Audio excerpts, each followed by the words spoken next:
Alléluia. Amen. Gloire soit rendue au Seigneur. Est-ce qu'on peut donner des acclamations à notre Dieu? Alléluia. Merci Seigneur. Gloire à Dieu.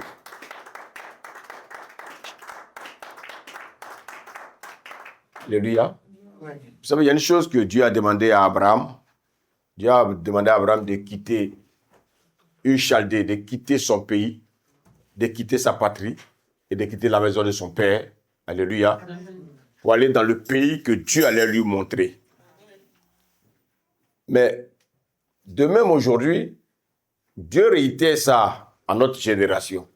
Dieu aussi nous demande aussi de quitter le monde et de venir à lui. Amen. Amen.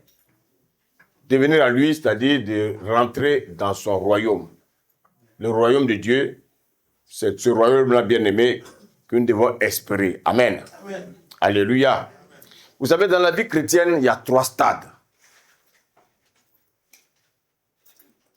Amen. Amen. Il y a la nouvelle naissance qui est notre... Je voulais dire cette nouvelle naissance qui a eu lieu à la croix. La croix, c'est notre maternité. Amen. C'est à la croix que nous avons eu notre nouvelle naissance. Alléluia. Amen. Amen. Amen. Et qu'est-ce que la Bible nous dit dans Jean 1, verset 12?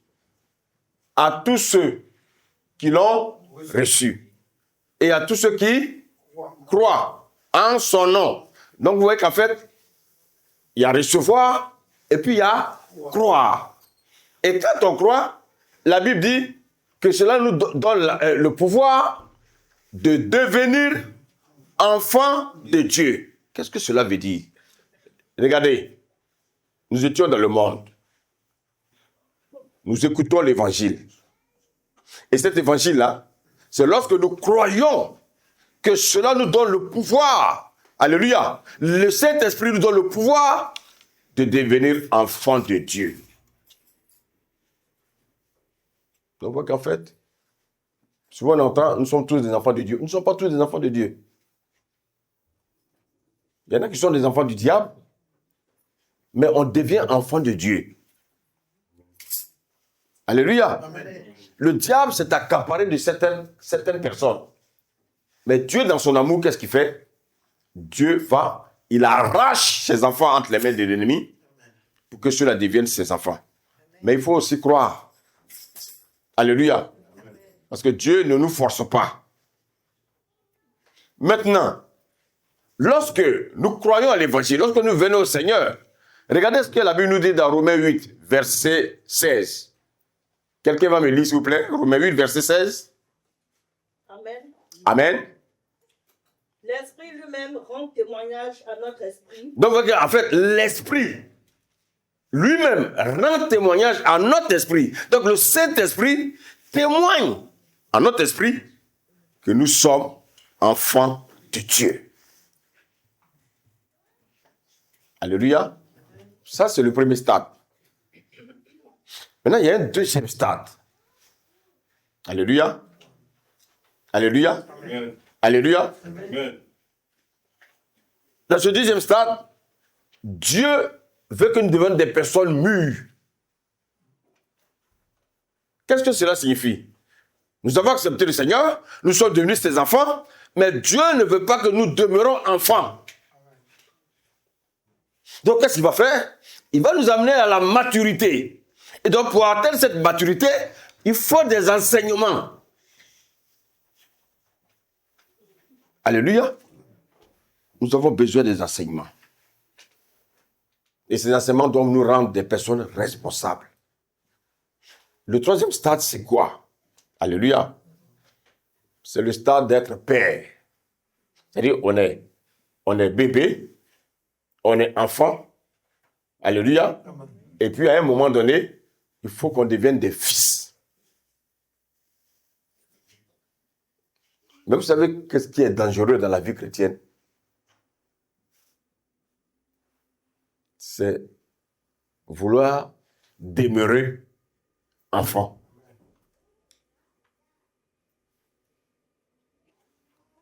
Allô? Amen. Donc, il y a 3 stades. Le stade d'enfant, le stade de fils, et puis le stade de père. Mais j'ai dit, le danger, c'est de chercher à rester enfant. En fait, je ne grandis pas. Je n'évolue pas. J'agis comme un enfant. Maintenant, qu'est-ce qui caractérise un enfant, un chrétien enfant? Ce chrétien enfant, il fait des choses selon ses 5 sens. Vous savez ce que c'est que les 5 sens? L'ouïe. Aidez-moi. L'odorat, merci. Quoi encore? Le toucher, merci ma fille. Le goût, et un dernier. La vue. Merci. Est-ce que vous savez que ce sont ces éléments-là que le diable a utilisés dans le jardin pour faire tomber Adam et Ève? Alléluia. Et c'est pour ça que si vous vous rappelez de ce message, alléluia. Je ne sais pas si vous vous rappelez d'un message qu'on a prêché ici. Et qu'est-ce que disait ce message? La vue. Oui. Donc, la Bible disait quoi? On disait que c'est pas... Oui, vas-y. Aidez-moi. Même attiré par ceux qui voient, mais ceux qui l'attirent n'est pas forcément bon. Est-ce qu'on peut acclamer le Seigneur? Alléluia. Alléluia. Ce qui est agréable. Agréable à quoi? N'est pas forcément bon à manger. Ma fille, reste bénie. Alléluia. Alléluia. Il y a une chose que nous devons comprendre. Dieu ne veut pas que nous demeurions des enfants. Il y a des chrétiens, ils veulent croiser les bras et puis rester enfants. Amen. Alléluia. Il y a des gens, ils pensent qu'ils doivent toujours ouvrir leur bouche pour parler. Ça, ce sont des enfants. Un chrétien qui est toujours en train de passer le temps à critiquer les gens, calomnier, et puis après, Seigneur, je me réponds. Mais il répète la même chose. C'est un enfant. Regardez les parents. Même quand souvent les enfants font des bêtises, ils ne disent rien. C'est avec les yeux qu'ils font tout. Ils regardent l'enfant. L'enfant, c'est que le papa là, ou la maman là, elle n'est pas d'accord avec ce que je fais. Alléluia. Il peut refaire les mêmes erreurs pendant 3 jours. Il va venir, Seigneur, pardonne-moi. Mais quand il repart, il recommence. Ça, c'est le stade enfant. Alléluia. Donc, les enfants chrétiens, ils sont toujours dans repentance, pardon, repentance, pardon, repentance, pardon. Non. À un moment donné, il faut qu'on grandisse. Je vais vous donner un exemple. Regardez une maman. Quand une maman a un enfant, un bébé qui a 4 ans, et se rend compte que l'enfant ne marche pas, est-ce que la maman ne va pas être inquiète? Ou bien, à 4 ans, l'enfant n'a aucune allocution, l'enfant ne parle pas. Est-ce que la maman ne va pas avoir, elle va pas avoir peur? Alléluia. Mais c'est une réaction normale de la maman, parce que ce qui arrive à l'enfant est anormal. Et nous aussi, en tant qu'hommes de Dieu, le Seigneur étant sur son trône, quand nous ne voulons pas grandir, le Seigneur aussi trouve ça anormal. Il se dit, mais qu'est-ce qui se passe dans la vie de cet enfant? Alléluia.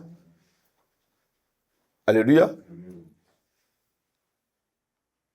Et quand on est enfant, il est difficile au Père de nous confier des tâches. De même, dans la vie naturelle, Un père ne va pas confier des choses à un enfant. De la même manière aussi dans le Seigneur ne peut pas confier son œuvre à quelqu'un qui se comporte comme un enfant. Amen. Alléluia. Le Seigneur nous demande de suivre un exemple ce matin. Prenons Luc 2.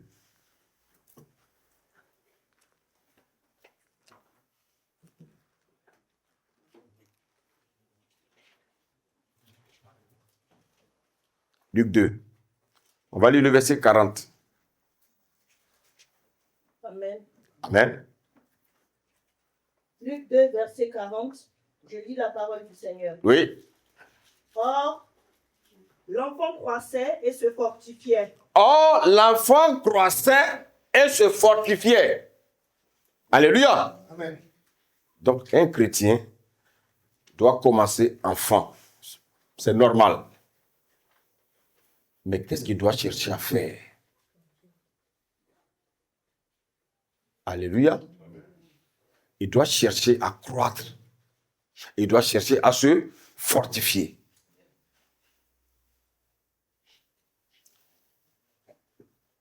Ici, il s'agit de qui? Il s'agit d'un enfant, un bébé qui devient enfant chrétien. Alléluia. J'ai parlé de 3 stades. Le stade enfant, le stade fils et puis le stade père. Un enfant chrétien, qu'est-ce qu'il doit chercher? Il doit chercher à croître. Il doit chercher à se fortifier. Alléluia. Amen. Lis la suite. Il était rempli de sagesse Il était rempli de sagesse et la grâce de Dieu était sur lui. et la grâce de Dieu était sur lui. Donc, vous voyez, quand on est enfant, qu'est-ce qu'on doit rechercher? On doit chercher à croître. On doit chercher à se fortifier. Alléluia.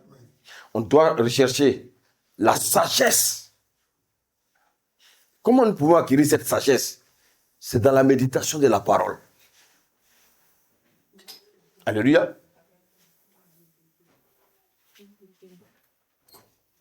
Et on nous dit que la grâce de Dieu était sur lui. Lorsque nous recherchons réellement Dieu, bien aimé, sa grâce est sur nous. Amen. Amen. Alléluia. Il s'agit de qui ici? Il s'agit de Jésus. Il a été enfant. Jésus a grandi avec ses parents. Quand je parle de ses parents, je veux parler de ses parents, sa mère Marie et son père adoptif Joseph. La Bible dit que chaque année, ils allaient au temple. Alléluia. Mais regardez ce qui va se passer quand l'enfant va avoir 12 ans. C'est pour ça que pour le Seigneur, un enfant qui a 12 ans, Dieu considère que cet enfant-là, il est consciencieux. En fait, il a une conscience pour comprendre les choses de Dieu. Est-ce que je me fais comprendre ce matin? Alléluia. Un enfant qui a 12 ans, pour le Seigneur, cet enfant-là, il est apte à comprendre les choses de Dieu. Amen.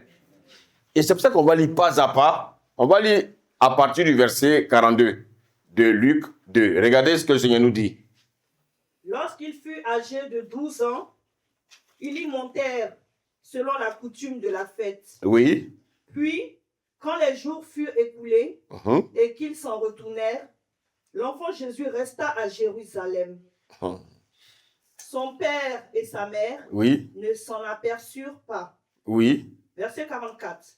Croyant qu'il était avec leurs compagnons de voyage, ils firent une journée de chemin et le cherchaient parmi leurs parents et leurs connaissances. Amen.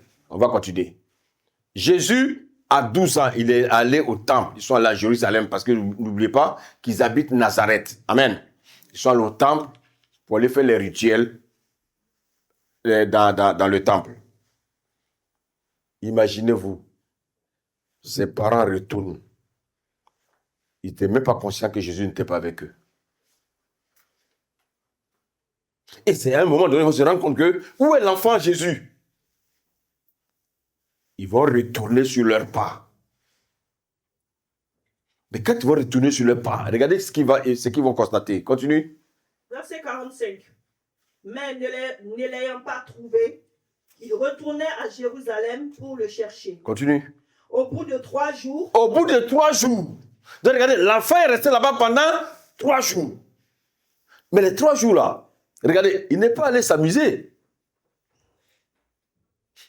Les 3 jours là, qu'est-ce qu'il faisait? Un enfant de 12 ans.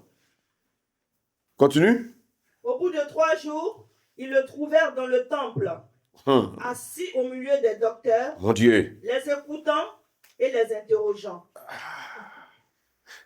Regardez, on nous dit que Jésus, on dit l'enfant croissait et il se fortifiait. On nous dit qu'il était rempli de sagesse. Et la grâce de Dieu était sur lui. Ah, ma prière, c'est que vraiment nos enfants soient remplis de sagesse. Ma prière aujourd'hui, que nos enfants s'éloignent des choses du monde, alléluia, et qu'ils soient remplis de sagesse.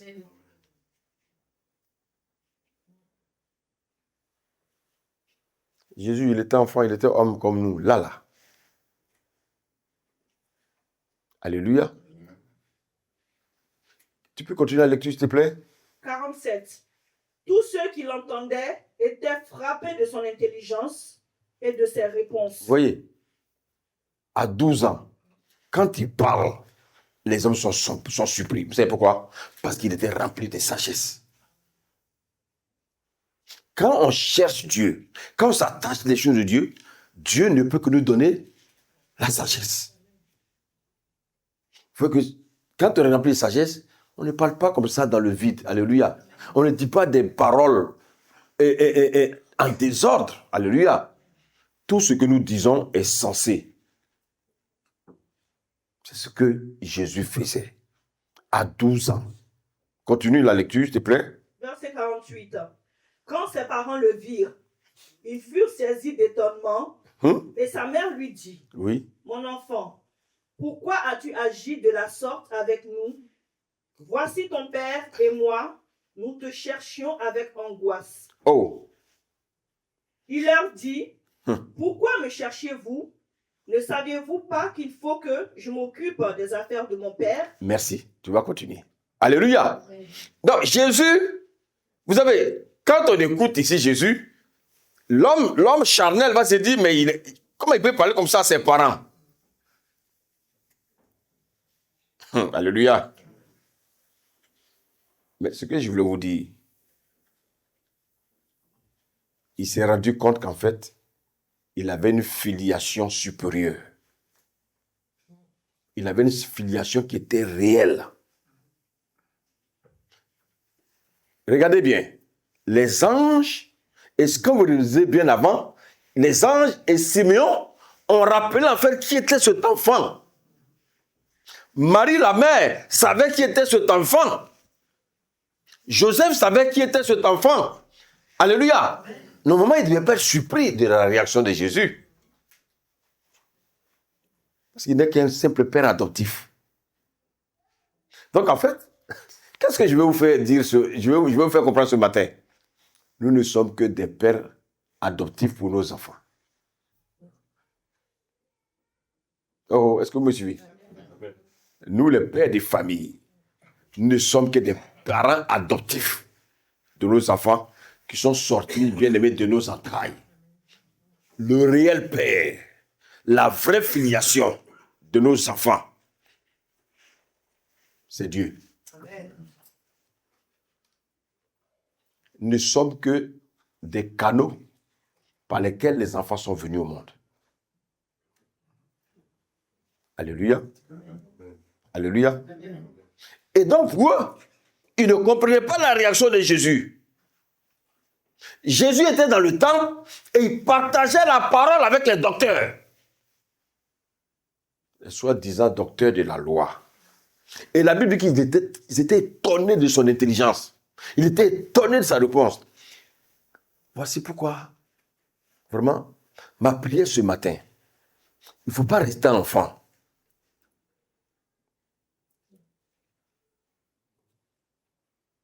Alléluia. Amen. Jésus avait compris ici Et il révélait en même temps à Joseph et à Marie, qui faisaient semblant qu'ils étaient simplement des tuteurs. Alléluia. Et qu'il était à la place que le Père voulait. Amen. Jésus dit, vous n'avez pas compris une chose. Lis la suite et regardez ce que Jésus va nous dire. Au verset 50. Oui. Mais ils ne comprirent pas ce qu'il leur disait. Mais ils ne peuvent pas comprendre ce que Jésus est en train de leur dire. Alléluia. Relis-moi le verset 49. Il leur dit, pourquoi me cherchez-vous? Pourquoi me cherchez-vous? Ne saviez-vous pas qu'il faut que je m'occupe des affaires de mon Père? Waouh! Est-ce que tu peux acclamer la parole? Parce que c'est très important ça. Est-ce que tu peux acclamer la parole? Alléluia! Bien-aimé, vous savez que Joseph était charpentier. Or, on connaît que nos parents, quand ils sont charpentiers, c'est les enfants qui attrapent les caisses. Donc Jésus, il faisait aussi la charpenterie avec son père adoptif, Joseph. Mais ce qu'ils avaient oublié, c'est que Jésus n'était pas venu pour être charpentier. Jésus était venu pour accomplir une œuvre de son père. Voici pourquoi il a dit, mais attends, mais j'ai l'impression que vous êtes un peu ignorant. Mais rappelez-vous de ce que les anges vous ont dit. Je suis venu, pas pour vous, alléluia, mais je suis venu pour accomplir, pour réaliser les affaires de mon Père. Alléluia. Il parlait de quel père? Il parlait de son papa. Quel est ce papa-là? C'est celui qui est à l'origine de tout. C'est lui le créateur de toutes choses.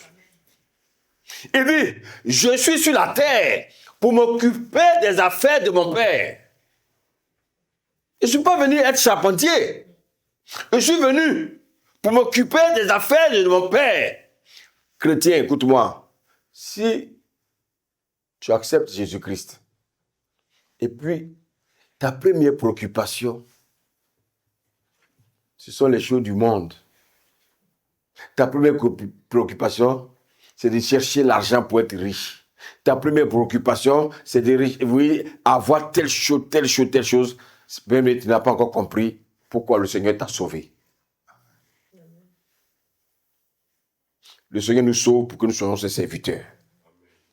Le Seigneur nous sauve parce que nous devons, bien aimer, faire comme Jésus, nous occuper des affaires de notre Père.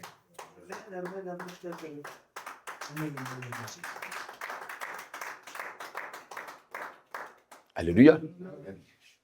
Dis à ton voisin, tu es sur la terre pour t'occuper des affaires de ton Père. Maintenant, écoutez-moi. Vous êtes né de nouveau, c'est bien. Mais pourquoi vous êtes né de nouveau? Jésus nous donne une révélation poignante ici. Même en tant qu'enfant, je dois m'occuper des affaires de mon Père. Alors, de quelle affaire vous occupez actuellement?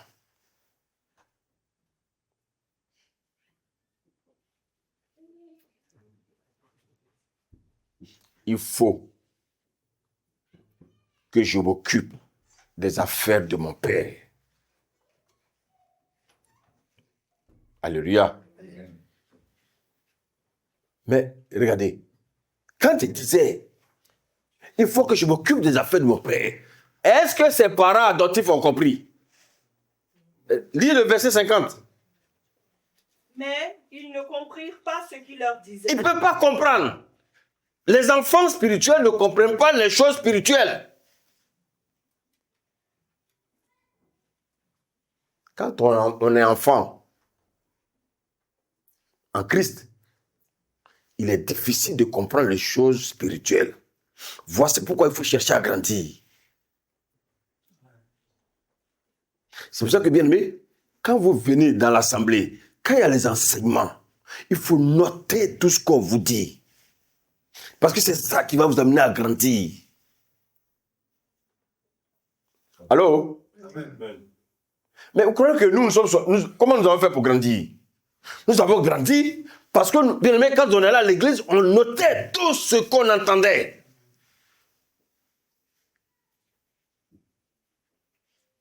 Alléluia.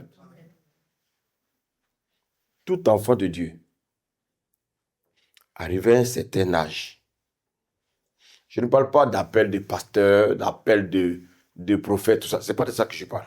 Je ne parle pas aussi des ministères. Alléluia. Je parle d'un chrétien simple. Tu dois avoir des relations avec le Seigneur. Tout chrétien doit avoir une relation avec Dieu. Alléluia. Amen. Jésus dit, je m'occupe des affaires de mon Père. Alors que là, il n'est qu'enfant. Jésus, là, de la manière dont Jésus se comportait, Jésus n'était pas encore, il n'était qu'un simple enfant. Mais à 12 ans, en tant qu'enfant, quelle était sa préoccupation? Il a dit quoi? Il Les affaires de son père. s'occupe des affaires de son père. Un enfant à 12 ans, il dit qu'il s'occupe des affaires de son père. Alléluia. C'est vrai, maintenant tu es chrétien, tu vas à l'église. Mais est-ce que tu t'occupes des affaires de ton père?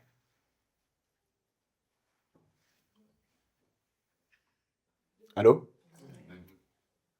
Ce matin, c'est avec vraiment un cœur rempli d'amour que je vous prêche ce message-là. Vous savez, ne laissons pas l'ennemi nous amener dans des distractions. Est-ce que le Seigneur ne sait pas ce dont on a besoin? Il sait ce dont on a besoin. Mais ta première préoccupation, ce doit être les affaires de ton père.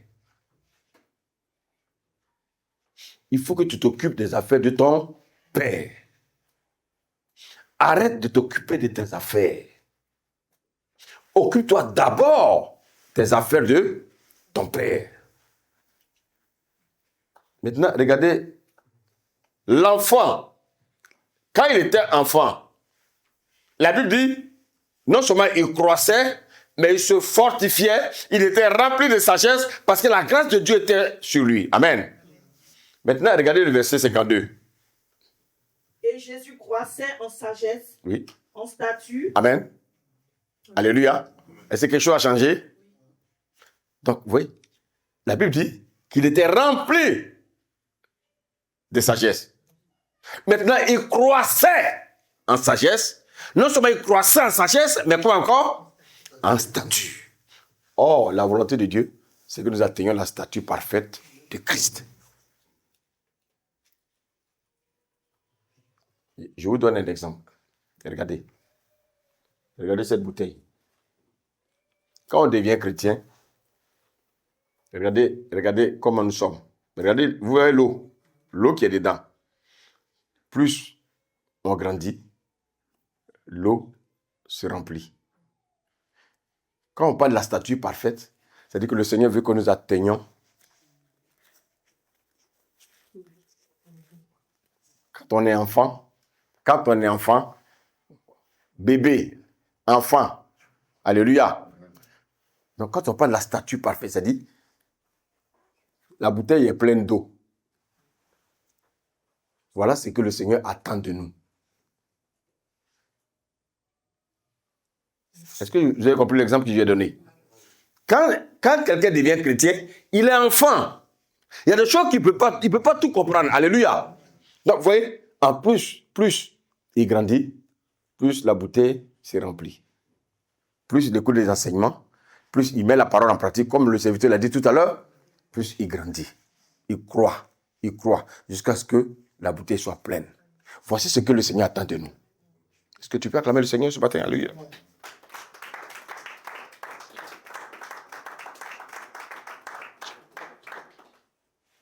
Mais le Seigneur sait qu'il y en a il faut du temps. Ils font 2 pieds en avant, 3 pas en arrière, 2 pieds en avant, 3 pas en arrière. Non, il ne faut pas que tu sois un chrétien comme ça. Il faut que tu avances. Alléluia. Il faut que tu avances. Donc ici, on nous dit que Jésus croissait en sagesse, en stature, continue, Et en grâce. et en grâce devant qui? Devant Dieu et devant les hommes. Waouh! Tout à l'heure, c'était devant qui? Devant les hommes. Tout à l'heure, c'était devant qui? Au verset 40, c'était devant qui? Relis simplement. Au verset 40. Oui, Or, l'enfant croissait et se fortifiait. oui, Il était rempli de sagesse et Oui. la grâce de Dieu était sur lui. ok. Est-ce que les hommes voyaient? Quand on est enfant, on ne voit pas. Mais là, on nous révèle que, qu'est-ce qui s'est passé? Alléluia. On dit qu'il croissait en sagesse, en statut et en grâce, devant Dieu et devant les hommes. Ça veut dire quoi? Ça veut dire que Dieu témoigne et qui témoigne? Les hommes aussi témoignent. On dit, mais est-ce que tu as vu? Tu as vu Jean-Luc? Waouh!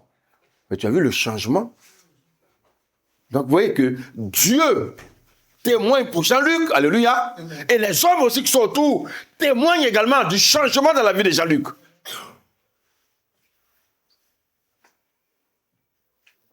Alléluia. Frère, c'est ce que Dieu attend de nous. C'est pour ça que nous ne devons pas vivre notre vie chrétienne par rapport à quelqu'un. Ne vis pas ta vie chrétienne en écoutant les gens. Vis ta vie chrétienne en écoutant ce que le Saint-Esprit te dit. Ne viens pas à l'église pour les ragots. Les ragots, ça ne fait pas grandir quelqu'un. Les ragots, ça va te ramener au stade des païens. On ne vient pas à l'église pour revenir en arrière. On vient à l'église pour avancer. Dites Amen. Amen.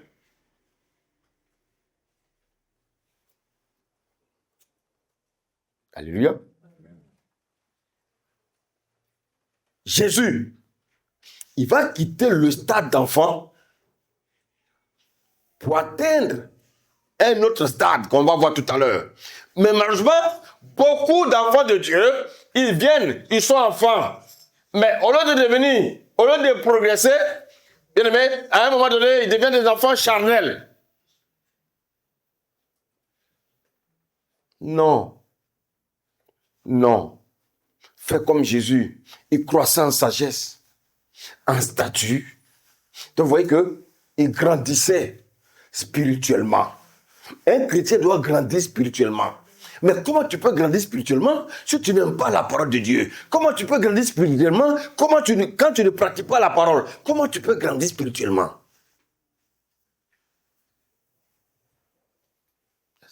Est-ce que vous avez compris le secret? Alléluia. C'est pas un hasard. Alléluia. Jésus, il ne s'occupait pas des affaires qui ne le regardent pas. Ne vous occupez pas des affaires qui ne vous regardent pas. Occupez-vous des affaires de votre Père. Ne rentrez pas dans les ragots. Ne rentrez pas dans les bien-aimés, dans les murmures. Cherchez plutôt à vous occuper des choses qui vont vous amener à grandir. Alléluia. On nous dit que Jésus était rempli de sagesse. Maintenant, il croit en sagesse, en statut et en grâce devant Dieu et devant les hommes. Maintenant, écoutez bien, quand on grandit, alléluia, alléluia, on va maintenant entendre la voix du Père. Je ne sais pas si tu entends la voix de Dieu. Je ne sais pas si tu entends la voix du Père. Écoute, je ne parle pas des songes, des visions mensongères. Je ne parle pas de ça. Alléluia. Quand tu grandis en statut, en sagesse, Alléluia. Et en grâce, tu entends maintenant la voix du Père. Jésus, il a grandi en statut, il a grandi en sagesse. Maintenant, il va entendre maintenant la voix de son Père. Comment toi, tu es un père et puis tu n'entends jamais sa voix? C'est parce que tu n'as pas de communion avec lui. Alléluia. Maintenant, allons dans Luc 3. Lisons le verset 21, s'il vous plaît. Amen. Alléluia. Tout le peuple se faisait baptiser. Tout le peuple se faisait baptiser. Jésus fut aussi baptisé. Jésus fut aussi baptisé. Et pendant qu'il priait, Écoutez, regardez. Je vais vous faire voir quelque chose. On dit qu'il était rempli de sagesse. Alléluia. Qu'est-ce que Dieu attend pour te parler? Qu'est-ce que Dieu attend pour pouvoir te parler? On est toujours dans le message. Hein? Vous voyez ce que je suis en train de dire? Je vous ai dit que quand il était enfant, est-ce qu'il entendait la voix du Père? Il était rempli de sagesse. Mais là, il croissait maintenant en sagesse et en statut. Alléluia. Quand on a cette disposition, quand on a cette nouvelle posture, on est disposé à entendre la voix du Père. Maintenant qu'il a cette position, il va entendre la voix du Père. Alléluia. Mais regardez là qu'il va poser. Oui, reprends s'il te plaît, verset 21. tout le peuple se faisant baptiser, Jésus fut aussi baptisé. Oui. Et pendant qu'il priait, Oui. le ciel s'ouvrit. Le ciel s'ouvrit.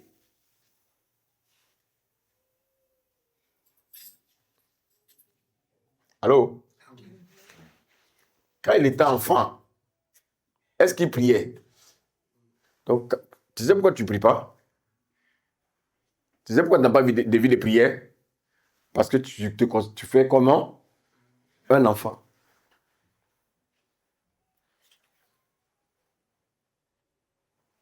Est-ce que tu as le temps de prier? En fait, tu ne pries pas parce que tu es enfant.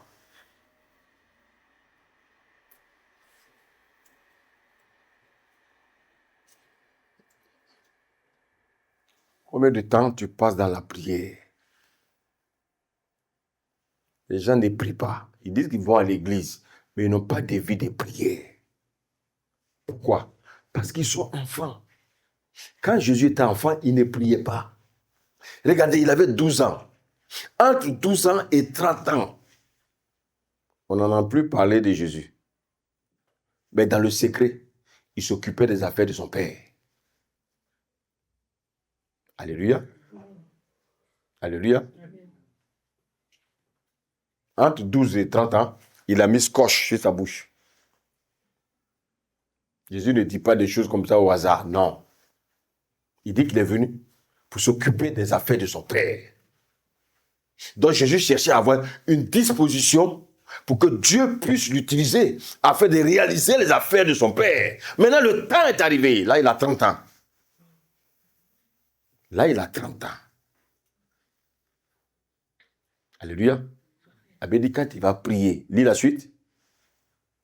Au verset 22. Oui. Et le Saint-Esprit descendit sur lui. Waouh! Donc, bien aimé, quand il a prié, parce que Jésus n'est plus maintenant un enfant. Alléluia. Il a grandi. La Bible dit il croissait en sagesse, en statut. Donc, il a grandi. Jésus était en train de croître dans le Seigneur. Alléluia. Amen. Maintenant, qu'est-ce qui va se passer? La Bible dit que une voix va se faire entendre du ciel. Relis la partie là, oui. Et le Saint-Esprit descendit sur lui. Waouh, oui. Sous une forme corporelle. Très bien. Et regardez bien. Quand on arrive à tous les stades, Dieu nous rappelle qui nous sommes. Quand il a atteint la statue, quand il a commencé à croître en statut, alléluia, le Seigneur maintenant, qu'est-ce qu'il va faire? Il va se révéler à lui et puis il va lui donner son identité. Et regardez ce qu'il va dire. Oui, lis la suite. sur lui, sous une forme corporelle, Oui. comme une colombe. Oui, Et une voix fit entendre du ciel oui, ces paroles. oui. Tu es mon fils bien-aimé. Tu es mon fils bien. Bien-aimé. Regardez. Jésus a quitté quel stade? Enfant, il est devenu maintenant fils.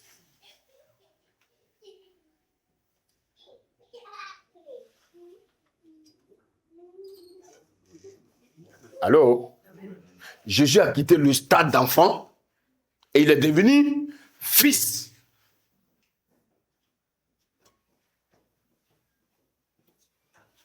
Il a quitté le stade d'enfant, il est devenu fils.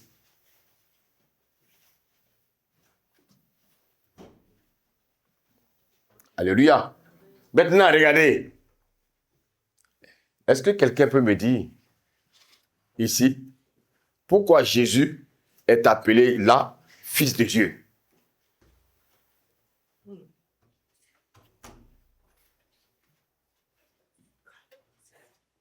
Alléluia. Alléluia. Est-ce que vous avez compris? Pourquoi Jésus, Dieu l'appelle son fils? Pourquoi Dieu appelle Jésus son fils? Pourquoi Dieu appelle Jésus son fils? Parce que le Saint-Esprit est descendu sur lui. Le Saint-Esprit peut descendre sur qui il veut. Alléluia. Alléluia. Alléluia. Est-ce que le Saint-Esprit n'a pas parlé au travers de Balaam, de l'âne de Balaam? Alléluia. Amen. Romains 8, 17. Romains 8, 14, pardon. Amen. Romains 8, verset 14. Écoutons, s'il vous plaît, oui. Car tous ceux qui sont conduits par l'Esprit de Dieu sont fils de Dieu. Donc, pourquoi Jésus est appelé fils de Dieu? Tu viens de lire là. Pourquoi Jésus est appelé fils de Dieu? Parce qu'ils sont conduits par l'Esprit de Dieu. Donc, pourquoi toi, tu es fils de Dieu?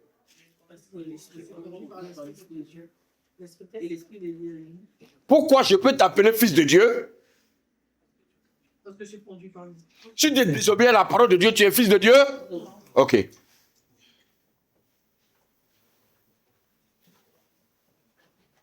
Dieu là, Dieu n'est pas un homme, il ne peut pas faire enfant. Donc si on dit que Jésus est le fils de Dieu, c'est parce qu'il s'est laissé conduire par l'Esprit de Dieu. Alléluia.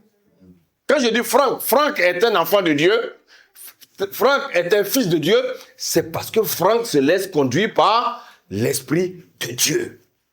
Maintenant, tu es dans l'église. Quand le Saint-Esprit te donne des choses, tu ne veux pas faire. Tu ne respectes pas la parole de Dieu. Tu es fils de Dieu? Est-ce que tu es fils de Dieu? Voilà.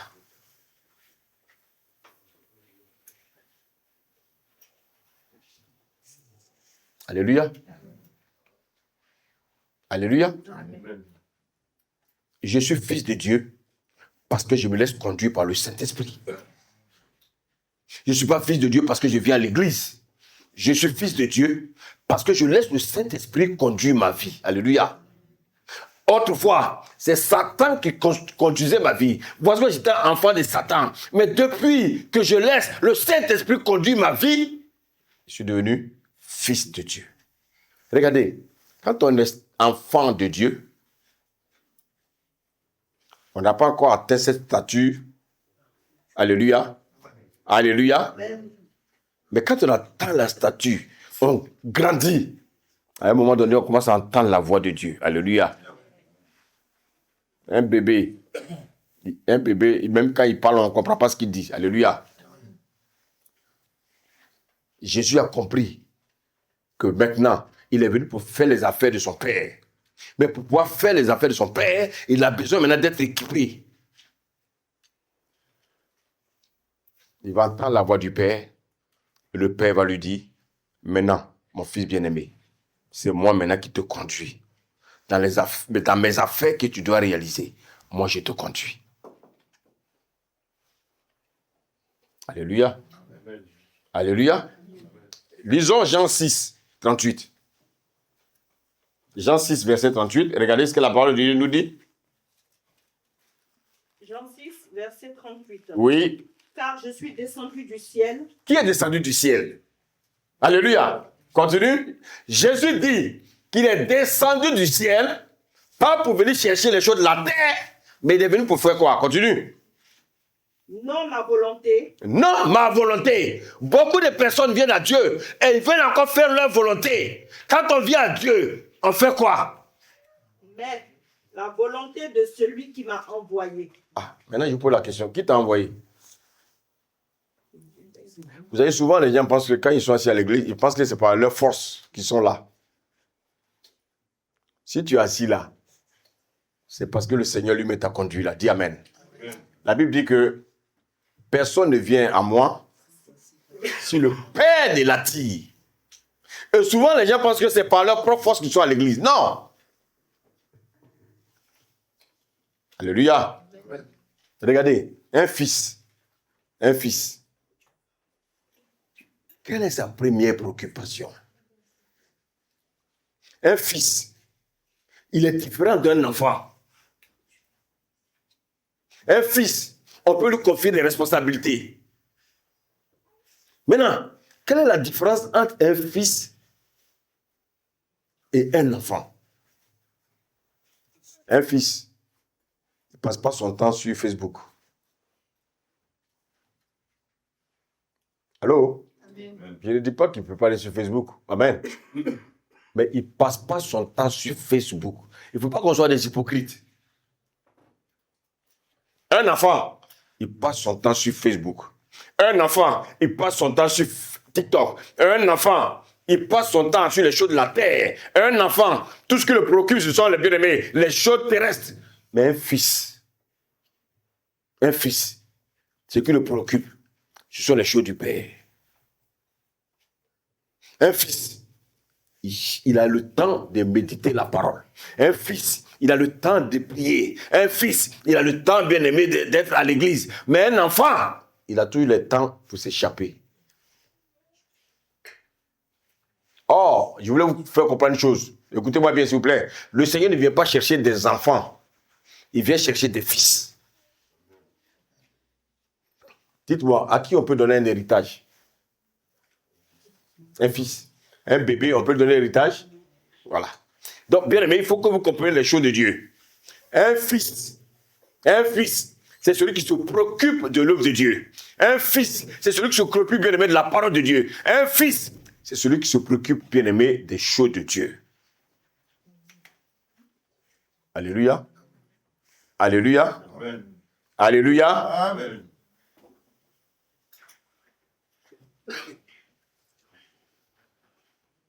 Quand Jésus